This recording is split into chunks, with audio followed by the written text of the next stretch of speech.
پەیمانگەی واشنتن بۆ سیاسەتی ڕۆژهەڵاتی نزیک گەیشتنی یەکەم باری نەوتی خاوی هەرێمی کوردستان بۆ ئەمریکای بڵاو کردەوە و ڕایگەیاند لە داهاتوویەکی نزیکدا کەشتی دیکەی نەوتی هەرێمی کوردستانیش لە ئەمریکا لەنگەر دەگرێت. لە راپۆرتێکیدا پەیمانگەی واشنتن بۆ سیاسەتی ڕۆژهەڵاتی نزیک ڕایگەیاند ڕۆژی 24 مانگە دوای 2 مانگ لە کردنەوەی هێڵی بۆری عێراق تورکیا کەشتیەکی نەوتی خاو لە هەرێمی کوردستانی عێراق کە لە بەندەری جەیهانی تورکیاوە گەیشت بارەکەی لە بەندەری دەریایی لویزیانا خاڵی کرد. بە پێی راپۆرتی پەیمانگە ئەمریکیەکە ئەو بارەنەوتەی هەرێمی کوردستان ئەگەر ڕێکەوتنی ئەیلول نەبووایە کە بە چاودێری ئەمریکا کراو دوای 2 ساڵ ڕاگیرانی سەر لە نوێ هێڵی عێراق تورکیا کرایەوە نەدەگەیشتا وڵاتە. لە راپۆرتەکەشدا هاتووە پێویستە لایەنی ئەمریکی بە ڕەچاوکردنی گرنگی سەقامگیری عێراق و لە پێناو کۆمپانیا ئەمریکیەکان کە چاویان لە فراوانکردنی پرۆژەکانیان لە باکوور و گەڕانەوەیە بۆ وەبەرهێنان لە پێشخستنی کێڵگەکانی باشوور ئەو هاوکاری و پەیوەندیە دەست پێوە بگرن و بیپارێزن. راپۆرتەکە دەشڵێت بە هەمان ئاستی گرنگی چاودێری ئەمریکا بۆ ئابووری عێراق و نیشانزانی سوود و بەرژەوەندیەکانی بۆ عێراقیەکان دەتوانێت لە بەرپەرزانەوەی هەژمونی ئێران یارمەتی دەربێت.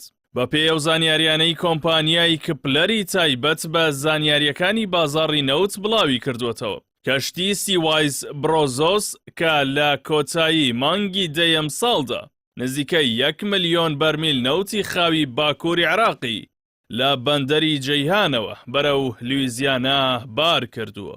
ئەو کۆمپانیایە و ماڵپەڕی تانکەر تراکێرزیش پشتڕاستیان کردەوە کە پێشبینی دەکرێت لە داهاتوویەکی نزیکدا باری زیاتری لەو جۆرە لە ئەمریکا دابەزێنرێت. پەیمانگەی واشنتن بۆ ڕۆژهەڵاتی نزیک هۆکاری بەردەوامبوونی گەیشتنی باری نەوتی هەرێمی کوردستان بۆ ئەمریکا بۆ خواست لەسەر نەوتی خاوی مامناوەندترش دەگەڕێنێتەوە. بەو پێی بەشێک لە پاڵاوگەکان بۆ ئەو جۆرە لە نەوت دروست کراون. لە راپۆرتەکەشدا ئاماژە بەوە دراوە کە بۆ ڕاکێشانی کڕیاران کۆمپانیەکانی هەناردەکردنی نەوتی کوردی عێراق داشکاندنی بەرچاویان پێشکەش کردووە و هەناردەکردنیش بە خێرایی دەستی پێ کردوێتەوە. با گوێرەی زانیاریەکانی کۆمپانیای کپلەری بازاڕگەری نەوت یەکەم کاروانی ئەو بارانە با پلەی یەکەم ڕۆی لە پاڵاوگەکانی دەریای ناوەڕاست و ئەوروپا کرد کە کڕیاری ئاسایی نەوتی خاوی باکووری عێراق بوون بەردەوەی لە ئاداری ساڵی 2023 ڕابگیرێت. بە پێی راپۆرتەکەی پەیمانگەی واشنتن ئێستا نەوتی کێڵگەکانی هەرێمی کوردستان لەژێر ناوی نەوتی کەرکووک ڕەوانەی بازاڕەکانی جیهان دەکرێت. لە کاتێکدا ئێستا نەوتی کەرکووک لە ڕێگەی بەندەری جەیهانەوە هەناردە ناکرێت.